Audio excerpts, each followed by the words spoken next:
Alright, this is Eric with Aspiring Music Writer YouTube channel. This video I'm going to do a show review. I used to write them out, but it got to the point where I just rather talk about it. And, so that's what I'm going to try on this and see if it's better than writing it out and stuff. This one is from September 30th. Of last year, 2021. I got to get caught up on these. I think I'm going to start doing these because they're a lot easier than writing them out, and everybody's going to, YouTube's a lot better than reading them, I think. I don't know. I'm going to try it anyways, find out. But if you haven't subscribed, please subscribe to my channel. Share, like, comment, whatever. Tell your friends, tell your enemies, whoever. But back in September 30th of 2021, I went and seen Chris Knight with The Wilder Blue. Chris Knight's one of my favorite artists. When I got into the songwriting and songwriters that write their songs themselves, not other people write songs.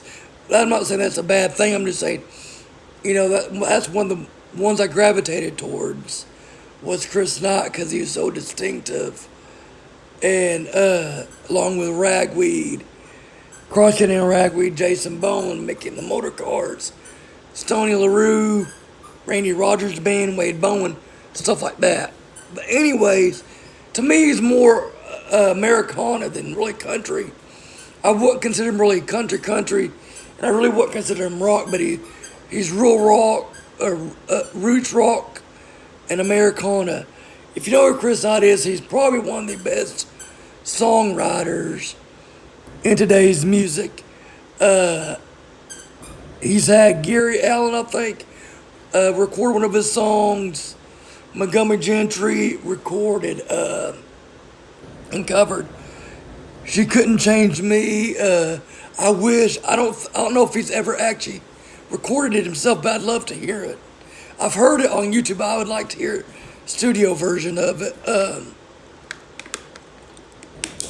But he's had a few high profile artists record some of his songs, But it kicked off that I remember it was a rainy night, or it started out as a rainy night, because I got there way too early like I normally do. I normally get there way too early.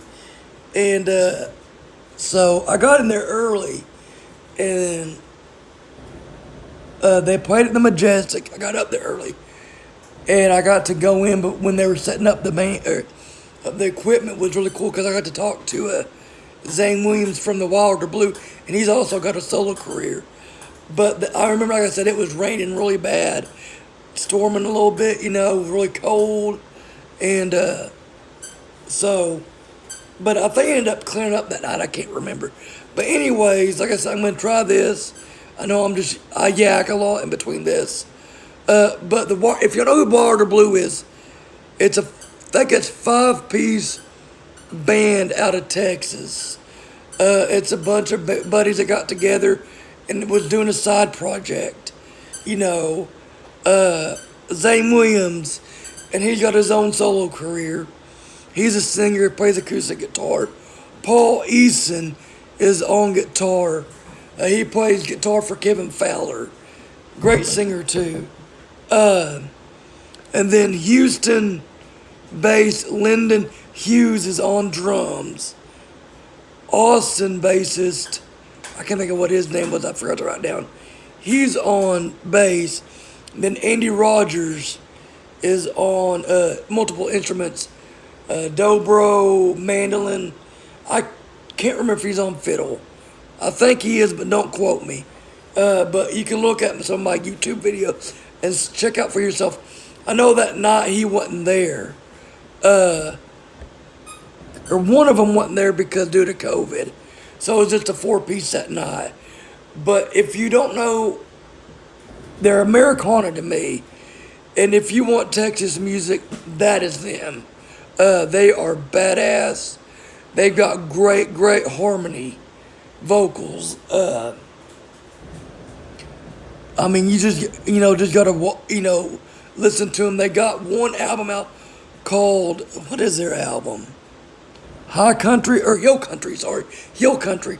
And also, what I liked about it, Zane was talking about during the songs, that they do everything independently. I don't think they're on a record label. And they do everything independently through their website.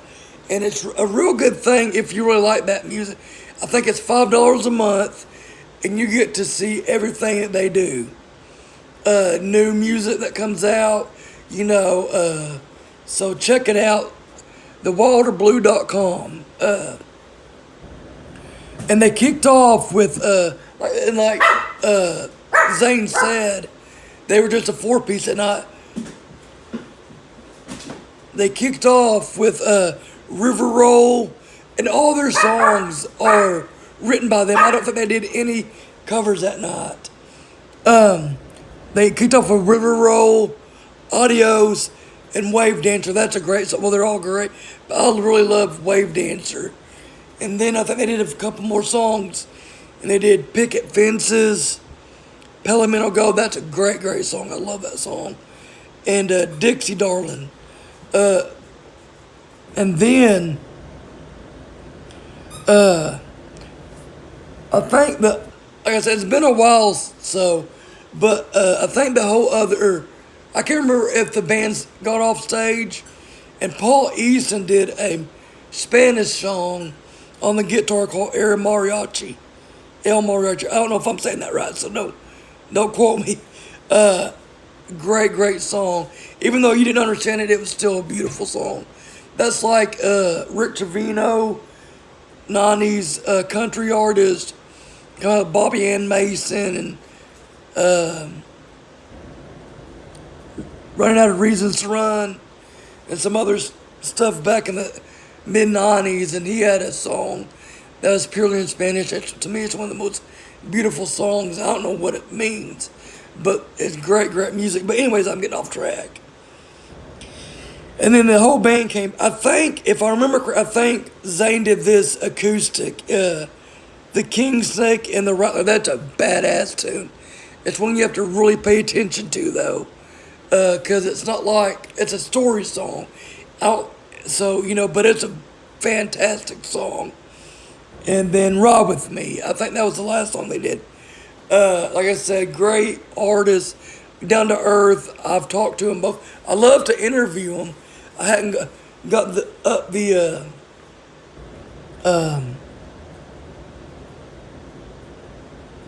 I don't know what I'm thinking, to ask them if they wanted to do an interview. I've done one for William Clark Green, and then Chris Knott came on. Like I said, Chris Knott, oh my God, great, great artist. I'd love to have a song written by him, recorded by him, which I doubt it, because I don't think he really records other people's songs. Or I'd actually like to co-write with him one day. But he did 16 songs that night, and I got to meet his merch guy. He's a real nice guy, Jason. And yeah, he was a real nice guy, and I took a picture with him. And some buddies of mine that I know have opened up a few shows for Chris.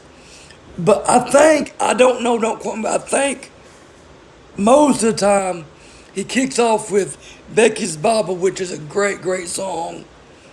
I don't think Chris Knott could write a bad song. And I love it because I remember reading an interview that he did years ago, and the interviewer asked, would you ever write a story? Because his songs are like stories in 4 minutes, They're just like painted scenes, 4-minute painted scenes. And he's like, no. I was like, oh, man, I wish you really would. And then he kicked, after that, Rural Route. That's a sad song. and then Little Victories, and then a new song, or a newer song, Send It On Down, and I'm William Callahan, that's off his latest album, I'm William Callahan. Harder Stone, that's another favorite song of mine. Harder, Old Man, and was not a Neil Young cover, it was his original. And then probably my favorite song, Enough Rope, and I'm pretty sure he did it acoustic. Then he did Crooked Mile, North Dakota, that's another great story song. It Ain't Easy Being Me, I think that was the first thing I ever heard. Actually, Blake Shelton recorded that too. I think John Anderson did too. Don't quote me, but I think he did. Down the River, it was funny, because I've gone to so many concerts, you've always got one guy in the background, or in the audience, play this song and just won't shut up, And Chris and I was tuning up his guitar. He goes, "We don't play that one no more." He goes, "No, I'm just teasing." It was funny though. And then he played Framed. And they took a little break, come back, and as an encore they did, excuse me, Cry Lonely and Jack Blue. I love Jack Blue too. That night he actually had a full band. Sometimes he does acoustic. So, excuse me. Sometimes he does full band, but that night it was full band, and I've seen him with both. Chris Clark is on guitar. I think he's played with Chris Clark a lot. And harmonic, Michael Grando was on drums, and Brian Zahn was on drums. But if you ever had the chance, see Chris Knight. I mean, he's not really what I'd call a performer, but he's got really, really good songs. I mean, one of the greatest songwriters out there today. And he lives, I don't know, I think he still lives in the little town he grew up in, Slaughters, Kentucky, So, but that's all for this one. Check out my other